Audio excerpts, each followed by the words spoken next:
جی ہاں عزیزوں، ماہ مبارک سیام ایک طرف ہمارے جسم اور روح کی طہارت کا ذریعہ بنتا ہے، تو دوسری طرف زندگی کی لذتوں سے محروم و مظلوم انسانیت کی بھلائی اور دلجوئی کا سبب بھی بنتا ہے۔ رمضان المبارک میں پروردگار عالم نے حقوق اللہ کے ساتھ ساتھ حقوق العباد پر بھی بہت زور دیا ہے۔ خصوصی طور پر روزہ صرف اور صرف کھانا پینا چھوڑ دینے کا نام نہیں ہے، بلکہ غریبوں، بے نواؤں، مسکینوں، بیواؤں اور مظلوم انسانوں سے ہمدردی اور غم گساری کا نام ہے۔ اسی ماہ مبارک رمضان میں مظلوموں کے حامی و مسیحا اور ظالموں کے دشمن حقوق بشر کے سب سے بڑے داعی و محافظ یعنی امام المتقین معصوم الدین سید البصیرین امیر المومنین حضرت علی ابن ابی طالب علیہ السلام کا یوم غم بھی ہے۔ بقول شاعر کے میسر نہیں کسی کو یہ سعادت، بے کعبہ ولادت، بے مسجد شہادت۔ اس ماہ مبارک رمضان سن 40 ہجری کا دن میرے عزیزو تاریخ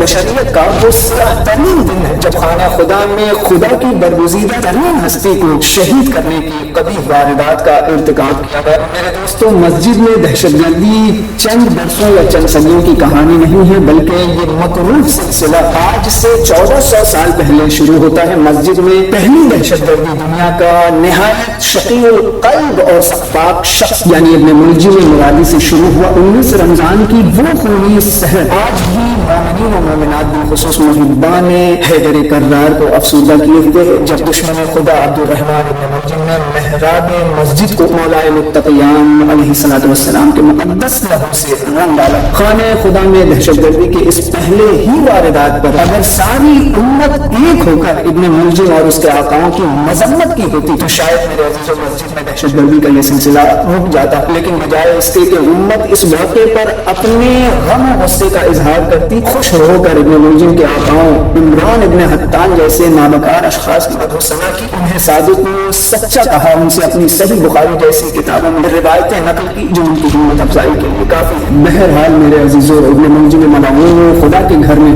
دہشت گردی اور خون خرابے کی ایک ایسی مکروہ تاریخ کی بنیاد ڈالی جسے آج تک اس حرام زادے کے پیروکار شکلیں بدل بدل کر اپناتے ہوئے پاکستان و افغانستان، عراق و شام جیسے ملک میں مساجد میں بم دھماکوں اور اپنے خود کش حملوں سے نہتے مسلمانوں کو خدا کے گھر میں خون میں نہلانے کا مشغلہ جاری رکھے ہوئے ہے۔ آج بھی ابن ملجم، اشعث بن قیس، ورلان اور قاضی شرح جیسے بدبخت لوگ منبر و محراب پر قابض ہیں اور اپنی مضمون کارروائیوں میں مصروف ہیں۔ ہم ان تمام افراد کے ان مضمون مسائل خبیثہ کی شدید مذمت کرتے ہوئے ان ایام غم میں منتقم خون حسین اور آپ سبھی حضرات کے ساتھ ساتھ دنیا میں موجود مولائے متقیان کے تمام عاشقوں کے حضور تعزیت و تسلیت پیش کرتے ہیں اور خدا سے دعا گو ہے کہ پروردگار عالم وہ پہلے سے لے کر آخری دہشت گرد تک سب کو اپنے دردناک عذاب سے مسلط ہے۔ مولا علی کی